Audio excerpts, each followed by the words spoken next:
Welcome everyone. Welcome to Cosmic Leadership. We're so happy to be with you today. And today I'm excited to have Emma Mumford joining me. Hi, Emma. Hi, how are you doing? Good. How are you doing? Yeah, good, thank you. I'm so excited to chat with you today. Thank you for having me on. Of course. I'm so excited to chat with you too. So, Emma and I have a lot in common. Emma is the UK's leading expert in the law of attraction. She's an award winning life coach and mentor, law of attraction YouTuber, two times best selling author of her books, Positively Wealthy and Spiritual Queen, speaker and podcast host of the popular podcast, Spiritual Queen's Badass Podcast. Emma's work helps people turn their dream life into an abundant reality using the law of attraction and spirituality. Emma's work has helped hundreds of thousands of people globally over the last 8 years. Welcome again, Emma. Thank you so much. I'm so excited to talk all things manifestation today. Me too. So my audience is people who've worked with me for years, as well as some new folks. And most people are aware that I'm a very intense person. I have a lot of energy. I have a lot of excitement about so many things. And one of the things that excites me the most is working with the laws of the universe. Mm. And so when people talk about working with the law of attraction, I almost cringe at this point because I feel like it's so spoken of, but spoken of in such a way that it's magical thinking. And I know that you and I have talked a little bit about our histories with psychotherapy and things of that nature. I used to be a psychotherapist, and I feel the traditional modes of that have really only helped about 10% of people. So my modality works a little differently. Um, we tend to have this opinion of magical thinking in the psychotherapeutic world, that magical thinking is not a thing, it's not something that exists. But I find that the way that people talk about the law of attraction tends to fall into that category. And so I'm really excited to have you here to hear about your perception and your experience with the law of attraction. And I love all of what you were sharing because it's such an interesting conversation coming from so many different sides of, your experience and expertise as a psychotherapist. Mine is just a normal everyday person who was a banker before. So I was in a completely different career path before I started what I do today. So didn't have any sort of formal background or formal education before having my spiritual awakening. So finding the law of attraction as just a normal sort of everyday person back in 2016 changed my life around forever. So from 2012 to about 2016, I had really severe depression to the point of wanting to take my own life. I did CBT, I did therapy, I did counseling, I took antidepressants. Nothing was working. It was giving me short-term relief, but nothing was giving me that sort of long-term fulfillment and happiness. I didn't know what self-love was. I was a mess, to put it bluntly. I was in not very nice relationships as well, very toxic relationships. So my life looked very, very different sort of 8 years ago when I started my first business, which was money saving and couponing. So very different to what I do today. So for Mhm. me, the law of attraction has really allowed me to change my life around. And yeah, I definitely agree with the magical thinking side of things. I think I come at it from a more spiritual aspect. I'm like, yeah, like magical thinking, positive vibes. But I Right. feel like the last 3 years, as I've really gone on a deep inner work journey, healing, PTSD recovery, trauma recovery, like all the good stuff came up. I feel like I've really been able to see the law of attraction from such a more practical way. And to be able to see it more from obviously your perspective, as well, as I've gone through training and gone through the healing and therapy myself. So yes, I think it is magical thinking to some degree. I feel like there is definitely magic to it, but I feel like it absolutely makes sense from a scientific and obviously quantum physics perspective as well. Okay, that's exciting. So I knew about the couponing business, which I do want to ask a little bit more about later if we have time. But I'm so interested to hear about your perspective of the law of attraction from like a quantum physics perspective. Those who listen to this podcast are quite science nerds because they all read about neuroscience with me, and I shared a lot about that on my last podcast. but I'd love to hear about it from you. Course. Well, I'm no scientist by any means, so I have Oh, I done get it. I just mean like from what you've read and the way that you work with it. course. So I think Yeah.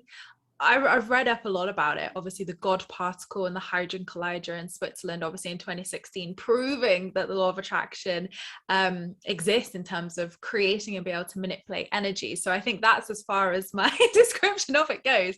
But for me, I like to incorporate that because I think so many people want to manifest, and so many people hear about manifestation and the law of attraction like, this sounds great, but Yeah. there are people who are not going to be like me, for example, when I first found it, who did just believe and was like, this sounds awesome, this makes total sense.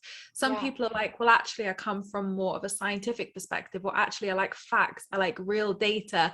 So Mhm. everybody's minds work differently, whereas I feel I'm very much in my creative feminine side of like, it's easy for me to kind of tap into that. I feel like there Yeah. are people who are more, you know, want science, want data, and want tangible ways to work with it.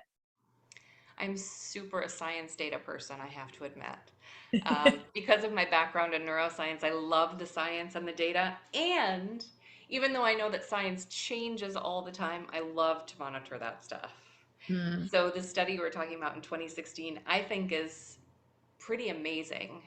And that's what sold it for me. So walk us through kind of like what it looks like for you. Let's say you're manifesting something for yourself. Mhm. Tell us how, walk us through how you do it using the law of attraction.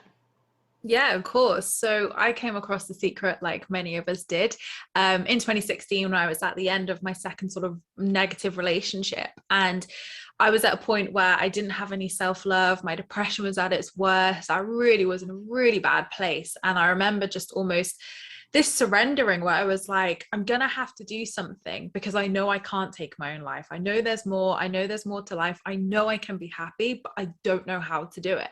So a couple of days later, the law of attraction sort of appeared in my life almost by magic. And it started popping up on my phone and popping up on YouTube and I remember typing in on Google how to turn a negative situation into a positive. And this lady popped up and she was talking about the law of attraction. I was like, this sounds good. Little did I know it was Louise Hay of all people at the Of time. course. So Louise's work is the first work that I found, and then I found The Secret, and I was just really intrigued by this law of attraction. So I went along and obviously read Rhonda's books and like tried the 3 steps, and I definitely had results. I definitely felt myself shift, especially reading her second book, The Magic. I felt that my depression really shifted quickly, and I really feel it was a circumstantial depression, not a chemical imbalance, because obviously, you know, it wouldn't have just magically affixed with that. So I feel like once I learned what self-love was, I was doing these challenges, doing these practices, my life really started to change very quickly. But 6 months later, as I was going along and like, this is so much fun, I love it, and I was manifesting money and career success, going on TV and all these exciting things, the bigger things, which were obviously like manifesting a healthy relationship or manifesting being debt free, for example. So my ex left me with £7,000 worth of his debt. Oh, So those sort of things felt more difficult. And I thought, okay, so what's the difference? If I can manifest amazing stuff in my career, why is this feeling harder, for example? yeah. So I found that the 3 steps very quickly just weren't sufficient enough. And I was like, okay, let's get creative. Let's dive deep into this. So it's The Secret by Rhonda Byrne. So Louise Hay hasn't written a law of attraction book. It's Rhonda's The Secret that I'm Wonderful. referring to. Okay. So those 3 steps are ask, believe, and receive. So I still believe they are part of the steps. Okay. But when I wrote my first and second book, I thought, okay, I'm going to look at all my sort of experiments and manifestation, all my data, all of the things that I've manifested, and break down what I did to create that success. Like, what is the formula? Yeah. So I realized that there were actually 5 steps. And I Okay. really feel that these 5 steps, and obviously working with them for the last sort of 3-4 years in my work, on myself, with my clients, my followers, they work every single time. And I just feel like we as a society have come along so much since The Secret back in 2004. Right. Things have changed. Energy works differently now. So Yeah. we need to almost upgrade that as well. So yeah, my 5 steps are what I work with. Okay. Do you mind sharing those with our audience? Of course. So the first step is ask, which is the same as the original first step. And asking is really about clarity. It's not just, yeah, it'd be great to have some money. Yeah, that'd be fat. No, how much do you want to manifest? The universe is a divine mirror as such. So the more clarity that we have, that will be reflected right back to us. So Okay. ask with clarity is so, so important, because this is, I feel, something that people really do get wrong with manifestation is they'll think, great, I'd love to do this. Yeah, love a new house, love a new job, whatever. Yeah. But they're just not being specific enough. So a house may pop up, but it might be completely wrong for you and not what you Right. want. So getting clear on like the qualities and characteristics of the house. How much do you want to pay? How many bedrooms do you want? Color schemes, location, all those things really, really help in getting that clarity reflected back to you. So there's lots of ways you can ask the universe. You could speak it just like I did then. You could write it down. I personally love writing things down. Everybody has a manifesting superpower, so it's really important to kind of find your manifestation style and what works for you. So for some people, they love visualization, they love it. For me, I hate it because I start obsessing, I start controlling, and I'm like, it has to look like this. So for me, writing is that, well, I'm an author, so it probably is my Yeah. superpower, but writing is definitely something which I really resonate with the most, as well as speaking. But yeah, and writing, speaking, vision boards, meditation, affirmations, there are so many different ways you can ask. That's great. So, what kind of advice do you give to someone who's not completely sure about what they want? Like if they're not even in step one yet, they want to ask, but they're not sure how to ask or what to ask for. Yeah. And it's a really common question, actually. And it's interesting because you think we would know what we want, but not always do we. So the best thing I say to people is write a list of everything you don't want and everything that hasn't worked so far. So if it's a relationship, for example, what hasn't worked in your previous relationships, and then write a list where you flip the statements. So if someone wasn't very loyal to you, you would want someone who's loyal. If you want someone who's mature or taller or whatever the qualities are, kind, family orientated, whatever it is, you can identify what you do want by looking at what you've experienced or what you don't want. So Right. you can burn the list of what you don't want afterwards to release that or destroy it. So it's obviously like clear energetic wise. But yeah, I normally find by looking at what you don't want is the best way to get to what you do want. I love that idea. When my clients are trying to manifest big things, I focus so much on the healing part of it because I think a lot of times our old traumas and old things can hold us back. And this is something that we can even see in modern neuroscience. Those old patterns keep looping through our brains, and it's just impossible to manifest something new. But I do find that after people have cleared a lot of the trauma, they're like, well, I'm actually pretty happy right now. I'm not so sure yet what I want to manifest. And so the idea of writing down what you don't want, I think, is a really good one. Mm, So then what's step two? So we've yeah. asked, then what happens? You're going to love step two. So step two is belief, which is again one of the traditional steps, but I feel it goes so much deeper than what was originally portrayed. So it's very much like, yes, believe the universe can serve it. Yes, believe you deserve it. Yes, believe it's possible. But Mm-hmm. belief goes so much deeper because this is where we really look at our energetics and we look at our resistance. Are there any blocks, limiting beliefs, fears, trauma? So to truly believe you are worthy and deserving of it, you're going to have to go and do that inner work. So I really feel this step is exactly what you're describing, that inner work, going inwards, looking at if there is anything that is stopping us from progressing to these next steps, and sort of hindering us, or the inner critic, the inner critic, ego, inner child is piping up going like, you don't deserve this, who are you to do this? So Right. that nagging voice is yeah, I believe the inner child saying hi, and showing us what needs to be healed underneath the surface. So yeah, that's what we focus on in step two with belief. What do you use to work on inner child stuff and beliefs? Mm. There's so many things. I tend to focus it on a more of a spiritual perspective. So I'm trained more in the sort of traditional counselor ways and therapy ways of inner child work. So you can do reparenting yourself, which is a very classic modality used. I don't tend to put much focus on that because I feel that self-love and self-care anyway, and I feel I do that anyway with my work and how I bring everything across. But the type of more spiritual modalities that I use, it is connecting to the inner child. So you can connect to your inner child through your heart center, through just, you know, having that internal conversation with them, of asking them how they are, you know, what do they want to do for fun today. You can manifest with your inner child as well. A lot of people don't know that, and they love being involved with the manifestation process because it's fun and they feel seen and they want to create that magic and joy. So I really believe a lot of secrets to manifestation can be found in the inner child, because the inner child loves joy and magic, and you know, they have that childlike magical energy, and that joy and that happiness that you can create with yourself and your inner child creates the very vibration that manifests your desires. So always bring them into that manifestation process. But yeah, there's lots of ways you can manifest and heal with them. I love that. So I think what I need to do in my current manifestation, I'm manifesting a home to purchase. I have a lot of allergenic issues and a bunch of different things. And I guarantee you some of what's holding me back is my inner child, because I grew up in a house where we constantly had to renovate. And we were always flipping houses and, you know, trying to make things look new again. Mm-hmm. I really don't enjoy that, I have to say. I love to nest, but I'm not into the renovations. And so I know that a part of what's holding up that manifestation is my inner child saying, wait a minute, I don't want to do all that work. I like just doing my job and then having fun at night. I don't want to do all of that work. But what I have to keep reassuring her with as I manifest is, you're not going to. You're in a different phase in life. You're going to hire people to do that work, or you're going to buy a house where absolutely nothing needs to be done. Any other Exactly. tips? Have fun with it. Have fun and turn that, you know, reframe that around of like, well, actually, like you said, you can hire people, or you're just going to buy a place which doesn't need that renovation work.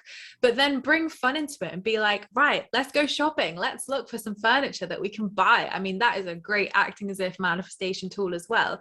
But involve the inner child in like, what sort of sofa should we get? Or, you know, where should we put this piece of furniture? What should we do with this room? So even just taking the focus of the house, or Right. you know, what could happen, make it fun, and that will help your manifestation, because of the acting as if, as in, you know, you're planning and preparing to put furniture in the house. But again, it just takes that focus off. So again, they're just like children, they just want to have fun. You know, if you were speaking to your own child or a small child, you know, if you were saying like, right, we better do these renovations, they're going to be like, boring. Like, I want to play, I want to look at the garden, I want to Yeah. be planning where I'm going to put my toys and my furniture. So again, we kind of have to work with them like they are actually children, and do lots of fun and make it fun for them. But yeah, definitely you can revisit that and go back to those first memories that you have of that, you know, renovation where it's stressful and you don't want to do that, and, you know, rewrite it with them. Definitely. Yeah. I do that so much in my work. I use a combination of NLP and polyvagal toning, but my polyvagal toning is straight from the guides. And so I hear from them what tones I'm supposed to express, and then I express them. If I'm working with a client, they hum those tones as well. Love it. And so I think a part of that also, I know you're not a fan of visualization, but we all have our own styles. I love visualization. It gets me super excited about things.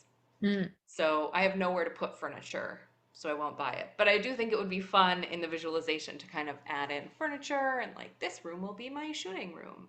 This room will be the exercise room, that kind of thing. Definitely. And even just, you know, going online or looking at Pinterest and like creating a Pinterest board of all the things you want to get, or, you know, saving websites of things you like. You know, you don't have to buy it all now and cram it into where you are. Yeah. You know, it's just the act of like preparing for it. Yeah. Agreed. I think that sounds fun. Okay, so what's step 3? Step 3 is trust. So this is a new step that I've added in, which I feel, well, all of the steps are really important, of course, to get us to that 5th step of receiving. But in trust, yes, it's trusting the process. Yes, it's trusting the timing of your life. Yes, it's trusting. But I feel this step is really about action as well. So aligned and inspired action. So I believe that we co-create with the universe. So we need to go 50%, and the universe is going to go 50% with us. So it's always important to witness if you're a 90% manifestor or a 10% manifester. So if you're a 90%er, X 90% to here, you would go the whole way. You would make it happen. Be like, I'm going to do everything. Don't worry, universe. I'm just going to do everything. I'm going to make it happen. And you don't get very Clear. far with Yeah. that. And then if you're a 10% manifester, you could be like, well, I really want to win the lottery. But yeah, no, I don't enter the lottery. No. So again, you have a mix of people who don't take the action and just expect everything to come to them with no action, no real work at all. And then you Yeah. have people like me who are just going over and beyond. So it's Yeah. really important to witness which one you are and then bring it back to that 50%. Okay. I love that. I feel like trust is something, yeah, I'm not sure why trust wasn't involved in The Secret. Maybe we didn't need any trust way back then, but as you said, Maybe it's we been didn't. years. A lot has happened, especially the past 2 years. Oh yeah. And I feel like as well, it reminds people to take that action because there isn't really a step of action, right? So it's Right. all about taking inspired and aligned action. So not just, you know, spending frivolously to feel rich and manifest more money, but actually, you know, taking action in a way that feels right to you. So if you're applying for a new job, get the outfit ready that you want to wear for Right. that interview, put your resume or CV out there, you know, take action to put yourself out there in the field of possibility and opportunity. So it's really about saying, right, I've set my intention, I've done the energetics, so now I'm taking the action to meet the universe halfway with that step. I think that's so true. And I think that's what, so, we talked about this. I love that I was a therapist first so I can kind of poke holes in it. Um, but I felt like one of those holes was this, you don't really need to take action. It's like, okay, we have to heal. You have to talk about your history, talk and talk and talk and talk and talk. But then some forms of psychotherapy don't involve any action. I think cognitive behavioral therapy does involve action. And I do love cognitive behavioral therapy. And I still use that for myself and with clients. But it's the only real, well, I shouldn't say that. It's almost the only real action based Mm. form of therapy. And the problem with, for me anyway, with the law of attraction and the way that it's portrayed today is that it's just like, think it, feel it, it will magically appear in front of you. No need for action. You can sit on the couch all day long. Dream your dream career into being. You don't have to apply for jobs. You don't have to get the outfit ready. You don't have to do for any of that, which for such a practical person, I mean, I was raised by a Ukrainian woman and a Native American man. Like, I am practical, like we have to think about things in a certain way, but then we also have to do things to make them happen. So I really relate to that step. I think that's an excellent step. And I love what you said there because it reminds me of what my good friend George always says to me. He's like, you know, people need to realize the universe is not your bitch. Like you Yeah. have to go and take action. Like Agreed. Agreed.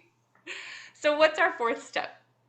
our fourth step is letting go. So probably arguably, I think asking is definitely and believe is important, but I think arguably this is probably one of the most important steps because it's totally missed. And you know, before going along this journey, before doing that inner work, before realizing these 5 steps, you know, I'd never let go in a day of my life. I wouldn't even know how to. I was like controlling, like 90%. I was Yeah. like in that masculine energy of like do, do, do. So I didn't even know what the feeling of letting go and surrendering was. So this is really, really important, this step. And I think a lot of people get confused by it because they feel like it's giving up and saying, oh, it didn't manifest. All right, then I give up. It's not giving up at all. It's simply looking at your attachment. It's looking at whether you're okay with both outcomes and trusting that this or something better for the highest good of all. So it's always this or something better. It's not saying it's not coming. It's saying that just relax your vision a little bit, you know, relax in your approach. Don't think about the how, whys, whens, how it's going to happen, you know, trust. That's why we've gone through that trust step. So really this letting go and surrendering stage is about being present. It's about enjoying the present moment, not worrying, not, you know, acting as if essentially. So what would the version of yourself who has your desire be doing? Well, they'd be relaxed, they'd be happy, they'd be chilling, they'd be enjoying life. So this is what we have to embody in that fourth stage is really just becoming present, enjoying the now, feeling that gratitude and appreciation for all we have, and really embodying that energy of the version of ourselves who has that desire. Okay. And what's your top tip for people who have trouble doing so? And it's obviously it's individual for everybody in terms of what they're holding on to or what that looks like particularly, but I normally find that people think they can't let go, but actually what they're struggling to do is let go of the beliefs. There's actually still a belief system underneath there, and they think they're just struggling to let go, but actually letting go is a very natural process. Letting go is almost counterintuitive because you want like a 3-step process, but it's actually unlearning the process of letting go and surrendering. It's really feeling into it, and surrender is very natural. So you may need to revisit it a few times. Definitely there's times where I've had to revisit how attached I am to something or my expectations. So it's really identifying, are you not letting go and surrendering because there's a belief underneath that still where it's making you attached and needing it and wanting it, which is only pushing it away further because like attracts like? Or is it a case of getting present, getting grateful and appreciative for all you have now, and really just allowing yourself to relax into that place? Yeah, I agree. I think that softening and surrendering is particularly hard for, I'm going to say, women who run their own businesses, because I know it's one of the hardest steps for me.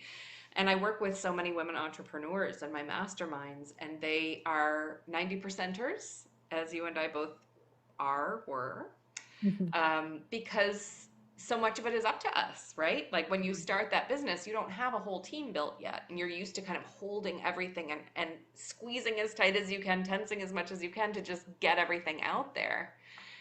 And I think there is some softening when you hire a team, especially if you trust them. But there's Mm. still this notion of like, I'm the adult in the room. I have to make everything right. I have to make everything perfect. I have to keep making enough money to pay everybody and that kind of thing. And so I Mm. think the softening and the leading into the surrender is a hard part. Mm. There are a It few really, different, I'm so sorry, go ahead. no, just say I was agreeing, it really is. It is. For those of you who listened to my previous podcast, there's a Magdalene activation in it. The podcast was called Light Beings and Way Showers. Mary Magdalene has this really soft, feminine energy that just kind of makes you feel warm and gooey all over.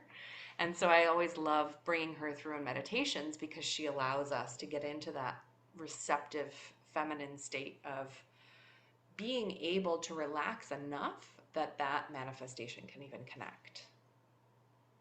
Definitely. And, you know, it is all about that feminine and masculine energy. I naturally sit more in my masculine energy and always have.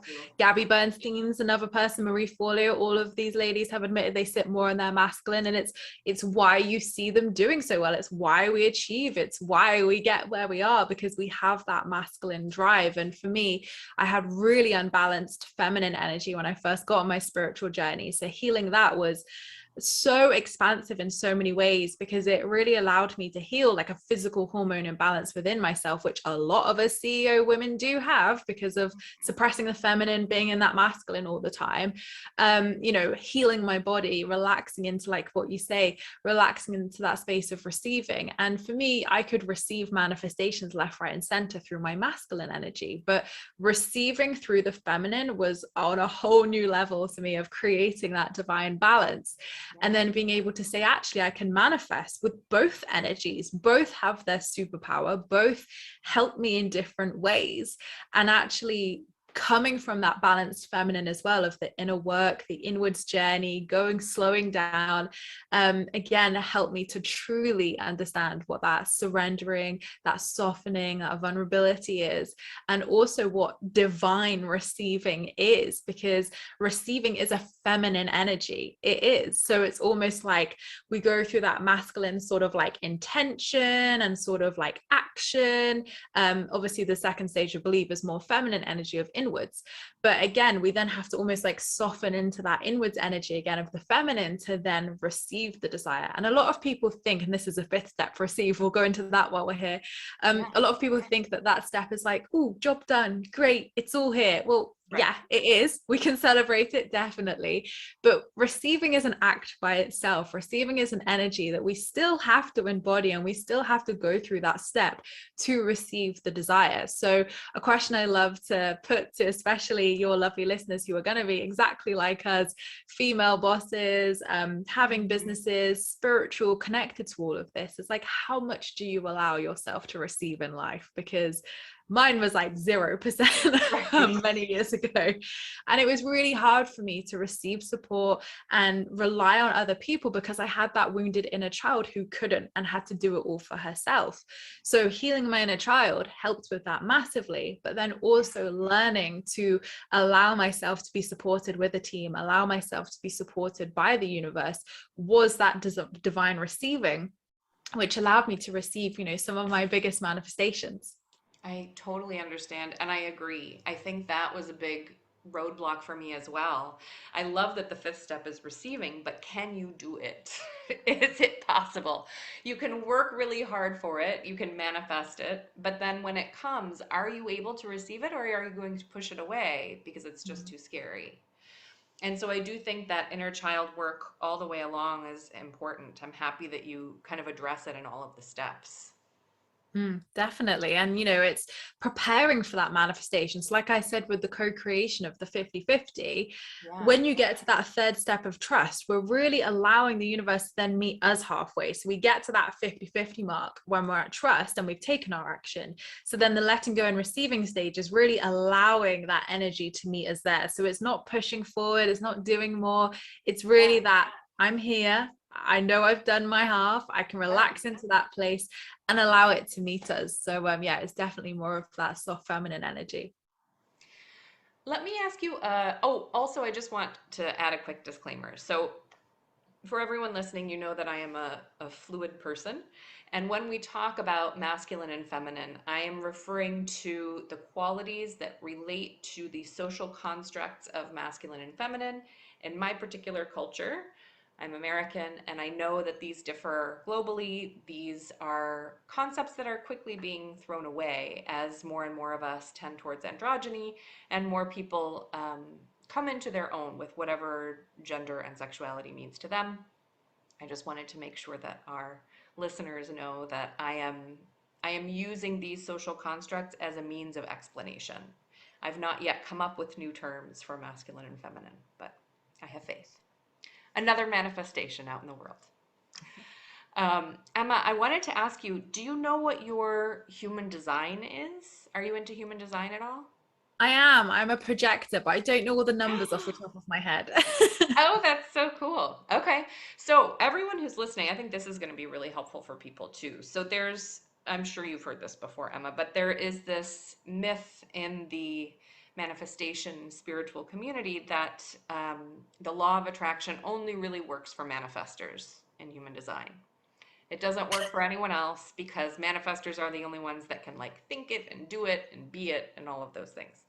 I've found that to be 100% not true. How about you? 100%. I didn't even know that, or that myth. Oh, And as a projector sat here, I'm like, no, no, yeah. no, no, no, no. Yeah. And like I've worked with hundreds of thousands of people over the years, whether it's one-to-one, whether it's in talks, whether it's live, books, whatever. Yeah. And not one person has ever said to me, oh no, no, I haven't been able to manifest anything. Like obviously once they've read the books or done the work, they might have come to me previously and said that when they were hitting some blocks.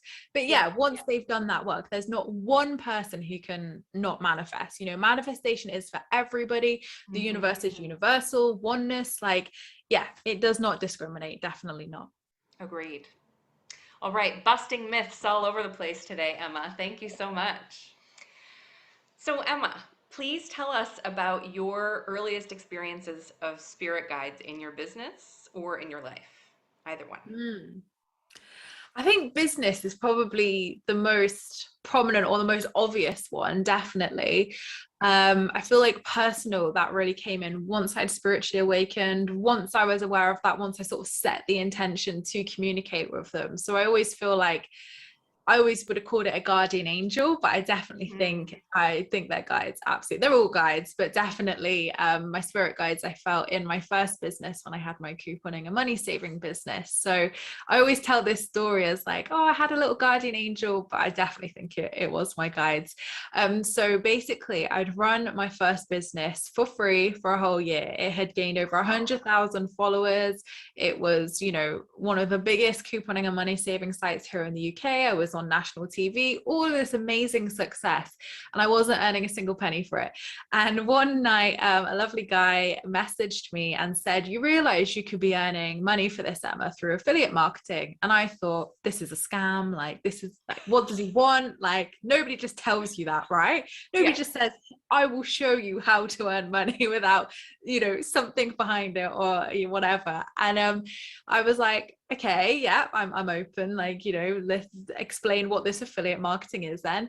So he said, well, I've got a group. Like, let me add you into this group so you can see what I'm doing firsthand and understand how they work. But basically, sign up to this website, do this, and then just post your link and you'll earn money for all the things that you're already posting. And again, it just felt too good to be true. And I was like, Huh. okay, like these Is websites affiliate seem, marketing still that easy? I think it's much more complex now, huh? oh yeah, way more complex. But Okay. 8, 9 years ago, it was so easy. Okay. It was so easy. So yeah, so I signed up, and the websites were all legit and like big, you know, mainstream websites that were very much, you know, positive reviews. So basically within a week I'd signed up and done everything this lovely man had showed me. So I went back a week later to say to him, like, thank you so much. Like, can I send you something to say thank you? Because I'm now earning more money than I've ever earned in my corporate banking job through this business. And I've been doing this Yay. for a year, and his whole profile had been deleted. So I thought, okay, I'll go to his group. His group completely, now it was a successful group, completely deleted. This man disappeared off the face of this earth. And still to this day, I can't find him. And I thought, like, Emma, that is such a cool story, though. He was your angel. I mhm. love it. So I do really feel it was, because there's just no explanation of why someone would delete their, you know, successful business. All their pages get deleted and then it was never reactivated ever again. So yeah, wild. Oh, that's so cool, though. That's a great spirit guide story. Thank you so much for sharing it with us. Where can we find you online? Of course. Well, if you want to find out more about my work or law of attraction, you can find it at say it right, www.emmamumford.co.uk, and you can find my social channels. I've got Instagram, Facebook, YouTube with hundreds of videos on there. I've got my podcast, and you can find it all at I am Emma Mumford. Great. Thank you so much. We'll put those links below too. Thank you so much for sharing your tips with us, Emma. Oh, thank you so much. It's been so much fun. I've loved it. Me too. Talk to you soon.